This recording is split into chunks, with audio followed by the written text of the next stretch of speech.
اپنے سسرال میں 40 لوگوں کا کھانا بناتی ہوں، سب کے کپڑے دھوتی ہوں، اتنے بڑے گھر کی صفائی کرتی ہوں، لیکن پھر بھی اس گھر میں میری کوئی عزت نہیں۔ میرا نام عجیہ ہے اور میری عمر 23 سال ہے۔ میری شادی کو 2.5 سال ہو رہے ہیں اور میں اپنے گھر کی سب سے چھوٹی بہو ہوں۔ شاید اسی لیے سب سے زیادہ بوجھ میرے کندھوں پر ہی ہے۔ شادی سے پہلے مجھے پڑھنے کا بہت شوق تھا۔ میں اپنے گھر کی چھوٹی اور لاڈلی بیٹی تھی۔ میرے امی ابو مجھے کچھ بنتے دیکھنا چاہتے تھے، لیکن پھر جب میری عمر 18 سال ہوئی تو میرے بڑے بھائی کے بیسٹ فرینڈ کے گھر سے رشتہ آیا۔ فیملی کافی دیندار تھی تو میرے بڑے بھائی کے اصرار پر میری منگنی کر دی گئی۔ 4 سال میں منگنی میں رہی اور پھر میری شادی ہو گئی۔ میرے سسرال والے بہت دیندار لوگ تھے اور میرا ایک دیور عالم دین بھی تھا۔ میرے بابا سعودیہ ہوتے تھے اور میں ان کی بہت لاڈلی تھی۔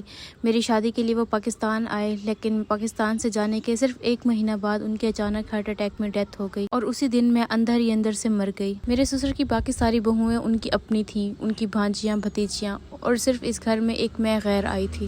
میرا اور میری جٹھانی کا کمرہ بالکل ساتھ ساتھ ہے اور میری جٹھانی کے کمرے کا راستہ میرے کمرے سے ہو کر گزر کے جاتا ہے۔ میرا بیٹا صرف 1 سال کا ہے اور میرے جیٹھ کے جوان بیٹے میرے کمرے سے ہو کر گزر کے جاتے ہیں۔ مجھے بچے کو فیڈ کرانا ہو یا کوئی بھی کام کرنا ہو، کسی چیز کی کوئی پرائیویسی نہیں ہے۔ مجھے مائکے جانے کی اجازت بھی میرے سسر کی مرضی سے ملتی ہے اور جب ان کا دل چاہے تو وہ مجھے آدھی رات کو بھی گھر بلوا لیتے ہیں۔ میری فرسٹ پریگنینسی میں مجھ سے رضائیاں دھلوائی گئیں، جس کی وجہ سے میرا مسکیریج ہو گیا۔ میرا پہلا بچہ تھا اور میں اسے کھونا نہیں چاہتی۔ اس گھر کے سب لوگ مجھے پرایا سمجھتے ہیں، مجھے یہاں پر کوئی اپنا نہیں سمجھتا، نہ مجھ سے کوئی بات کرتا ہے اور نہ ہی مجھے اپنے ساتھ بٹھاتے ہیں۔ میں بالکل اکیلی ہو گئی ہوں۔ میں اپنے بابا کو یاد کر کر کے روتی رہتی ہوں۔